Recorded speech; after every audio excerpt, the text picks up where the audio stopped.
السلام علیکم، فخر نیوز کے ساتھ میں ہوں سعدیہ بطول۔ سب سے پہلے شامل کریں گے آج کی اہم خبریں۔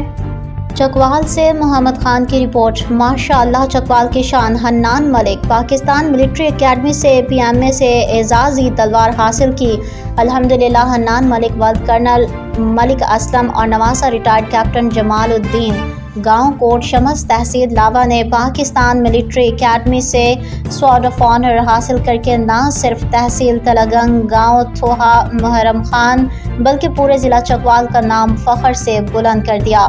یہ لمحہ نہ صرف حنان ملک کے لیے بلکہ ان کے والدین، نانا، خاندان اور وطن عزیز پاکستان کے لیے باعث فخر اور سعادت ہے۔ یہ وہ مقام ہے جو صرف غیر معمولی حوصلے، قربانی، نظم و ضبط اور قیادت کی صلاحیت سے حاصل ہوتا ہے۔ حنان، تم پاکستان کے نوجوانوں کے لیے ایک روشن مثال ہو۔ قوم تم پر فخر کرتی ہے۔ آگے بڑھو، ستارے تمہاری راہ دیکھ رہے ہیں۔ مزید خبروں اور اپڈیٹس کے لیے دیکھتے رہیے فخر نیوز HD۔